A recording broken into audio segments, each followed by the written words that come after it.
بسم اللہ الرحمن الرحیم۔ غزوہ تبوک ایک ایسا موقع تھا کہ جب نبی صلی اللہ علیہ وآلہ وسلم نے اللہ تعالیٰ کے حکم سے تمام مسلمانوں کو حکم دیا کہ وہ جنگ میں شریک ہوں گے۔ اس سے پہلے یہ اصول نہ تھا اور مسلمانوں پر جنگ میں شرکت کرنا لازمی نہیں تھا، بلکہ جو جنگ میں شریک ہو جاتے تو انہیں مال غنیمت میں سے حصہ دے دیا جاتا تھا، لیکن جو جنگ میں شریک نہیں ہوتے تھے ان پر کسی قسم کی کوئی گرفت نہ تھی۔ لیکن چونکہ غزوہ تبوک اس وقت کی عالمی سپر پاور کیسر روم کے خلاف ایک فیصلہ کن جنگ تھی، اس لیے اللہ تبارک و تعالیٰ نے اس جنگ میں تمام مسلمانوں کو شریک ہونے کا حکم دیا، اور منافقین جو ہر جنگ میں شریک نہ ہو کر بہانے تراشتے تھے، اللہ تبارک و تعالیٰ کی حکمت عملی تھی کہ اللہ تعالیٰ نے ان منافقین کو بے نقاب کرنا تھا۔ اب ان منافقین کی جان پر بن گئی تھی اور وہ بہانے تراشنے لگے۔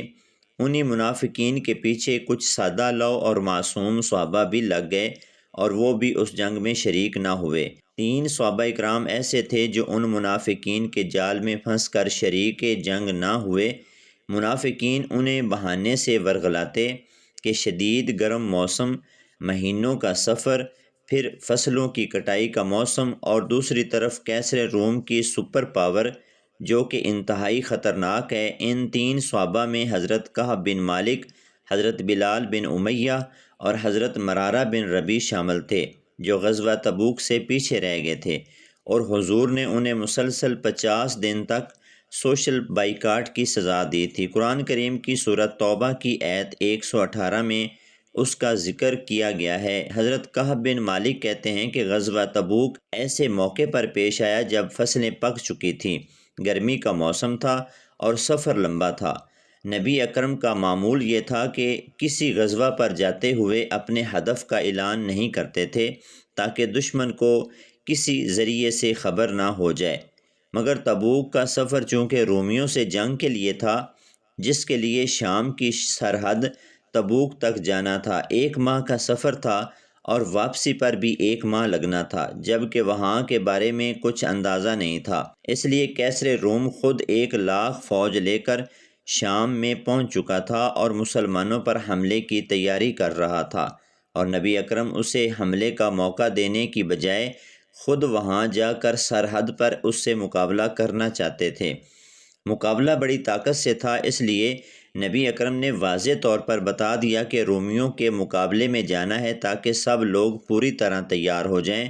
حکم یہ تھا کہ جو بھی لڑنے کے قابل ہے وہ ساتھ چلے۔ کعب بن مالک کا کہنا ہے کہ میں پوری طرح تیار تھا، 2 سواریاں بھی خرید رکھی تھی اور ویسے بھی ٹھیک حال میں تھا، لیکن روانگی کے موقع پر مجھ سے سستی ہو گئی کہ آج تیاری کرتا ہوں، کل سامان خریدوں گا، اور اسی آج کل میں نبی کریم روانہ ہو گئے۔ پھر بھی مطمئن تھا کہ اچھی سواری رکھتا ہوں، 1-2 روز بعد بھی روانہ ہوا تو قافلے سے جا ملوں گا، مگر سستی بدستور چلتی رہی تھی، حتیٰ کہ کئی روز گزر گئے اور میں نے یہ اندازہ کر لیا کہ اب نہیں پہنچ سکوں گا۔ نبی کریم صلی اللہ علیہ وسلم کی روانگی کے بعد مدینہ منورہ میں یا معذور لوگ رہ گئے تھے یا ایسے لوگ جنہیں ہم منافقین شمار کرتے تھے۔ مجھے اپنے آپ کو ان کے درمیان دیکھ کر شرمندگی سی ہوتی تھی، مگر اب کچھ نہیں ہو سکتا تھا۔ دوران سفر ایک موقع پر نبی اکرم صلی اللہ علیہ وسلم نے ساتھیوں سے دریافت کیا کہ کعب نے کیا کیا؟ ایک شخص نے کہا کہ اس کو مزاج کی نزاکت اور نخرے نے روک لیا ہے۔ حضرت جابر بھی موجود تھے، انہوں نے ٹوک دیا کہ وہ مخلص صحابی ہیں، اس کے بارے میں ایسی بات کرنا ٹھیک نہیں۔ کعب بن مالک کہتے ہیں کہ جوں جناب رسول صلی اللہ علیہ وسلم کی واپسی کی خبر مل رہی تھی، مجھے فکر لاحق تھی کہ آپ کے سامنے کیا عذر پیش کروں گا۔ اتنے میں تقریباً 3 ماہ کے بعد رسول اکرم مدینہ منورہ تشریف لے آئے، جبکہ میں نے 1 روز پہلے اپنے دل میں یہ فیصلہ کر لیا تھا کہ کوئی بہانہ نہیں تراشوں گا اور صاف صاف اصل بات عرض کر دوں گا، اس پر جو فیصلہ ہوگا وہ میرے لیے بہتر ہی ہوگا۔ نبی صلی اللہ علیہ وسلم کا معمول تھا کہ جب سفر سے واپس آتے تو پہلے مسجد میں 2 رکعت نماز ادا کرتے تھے اور کچھ دیر بیٹھنے کے بعد گھر تشریف لے جاتے تھے۔ آپ جب تشریف لا کر مسجد میں بیٹھے تو لوگوں نے آنا شروع کر دیا، جو مختلف قسم کے عذر بہانے کر کے اس غزوہ میں اپنی غیر حاضری پر معذرت کرتے اور حضور علیہ السلام اسے قبول فرما لیتے۔ یہ کم و بیش 80 افراد تھے جنہیں ہمارے ہاں عام طور پر منافقین میں شمار کیا جاتا تھا۔ میں بھی حاضر ہوا۔ نبی کریم نے غضب آلود تبسم کے ساتھ میرے سلام کا جواب دیا اور پوچھا کہ میں ان کے ساتھ سفر پر کیوں نہیں گیا، جبکہ میری تیاری بھی حضور کے علم میں تھی۔ میں نے عرض کیا، یا رسول اللہ، میں بھی بظاہر کوئی معقول بہانہ پیش کر کے وقتی طور پر آپ کو مطمئن کر سکتا ہوں، لیکن اس بات سے ڈرتا ہوں کہ کل وحی کے ذریعے آپ کو اصل صورتحال سے آگاہ کر دیا جائے گا تو میں کچھ نہیں کر سکوں گا۔ اس لیے سچ سچ عرض کرتا ہوں کہ میرا کوئی عذر نہیں تھا اور کوئی رکاوٹ نہیں تھی، بس آج کل کرتے کرتے سستی کی وجہ سے پیچھے رہ گیا تھا۔ رسول اللہ نے فرمایا، تم نے چونکہ سچ بولا ہے اس لیے تم اپنے بارے میں فیصلے کا انتظار کرو، اور عام مسلمانوں کو حکم دیا کہ کعب کے ساتھ بول چال اور لین دین بند رکھو۔ کعب بن مالک فرماتے ہیں کہ اس سوشل بائیکاٹ کی وجہ سے مدینہ منورہ کی سرزمین میرے لیے تنگ ہو گئی۔ نہ کوئی مجھ سے بات کرتا، نہ سلام کرتا، نہ سلام کا جواب دیتا، اور نہ ہی میری طرف متوجہ ہوتا۔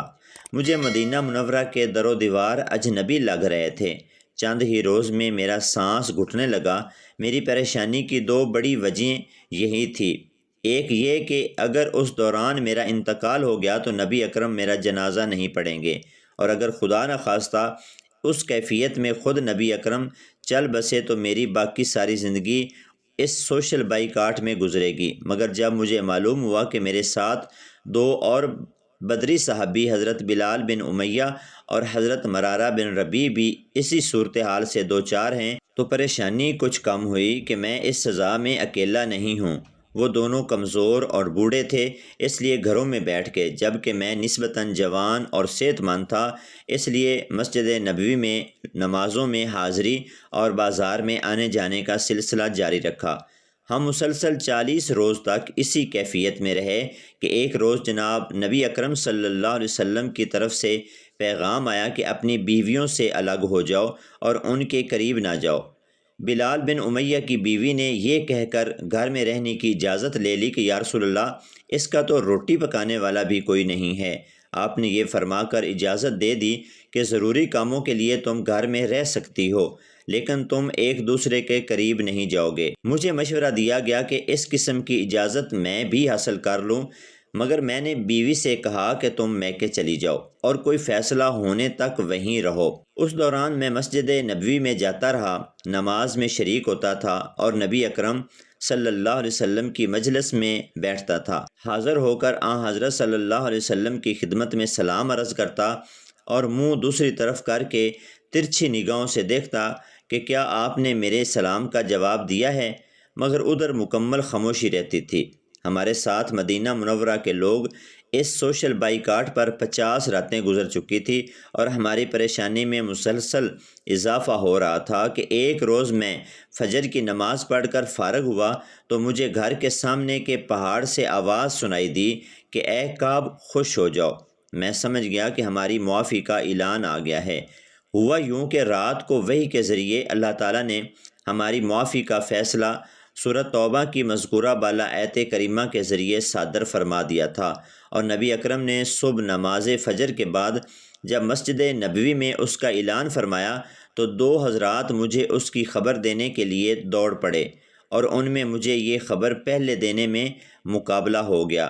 ایک گھوڑے پر سوار ہو کر پہاڑی راستوں سے گزرتے ہوئے میری طرف تیزی سے آ رہا تھا، جبکہ دوسرا پیدل ہی دوڑ پڑا اور درمیانی راستوں سے ہوتے ہوئے میرے گھر کے بالکل قریب جبل صلہ تک پہنچ گیا۔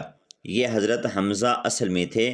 انہوں نے جب دیکھا کہ گھڑ سوار ان سے پہلے کعب کے گھر پہنچ جائے گا تو انہوں نے اسی پہاڑ سے میرے گھر کی طرف رخ کر کے میرے لیے خوشخبری کی آواز لگا دی، جو مجھے فوراً پہنچ گئی اور وہ گھڑ سوار پر سبقت لے گئے۔ میں دیوانہ وار گھر سے نکلا، اپنے کپڑے خوشخبری دینے والے کو انعام کے طور پر دیے اور خود پڑوسی سے مانگ کر کپڑے پہنے۔ جناب نبی اکرم صلی اللہ علیہ وسلم کی خدمت میں پہنچا تو وہ صحابہ اکرام کے جھرمٹ میں انتہائی خوشی کے عالم میں تشریف فرما تھے۔ حضرت طلحہ نے آگے بڑھ کر میرا استقبال کیا اور جناب رسول اللہ نے مجھے اس آزمائش میں سرخ روح ہونے پر مبارکباد دی۔ میں نے عرض کیا کہ یا رسول اللہ، مجھے سچ بولنے کی وجہ سے یہ اعزاز ملا ہے، اس لیے وعدہ کرتا ہوں کہ زندگی بھر کبھی جھوٹ نہیں بولوں گا، اور آج میں اعلان کرتا ہوں کہ اس خوشی میں میرا سارا مال و جائیداد اللہ کی راہ میں صدقہ ہے۔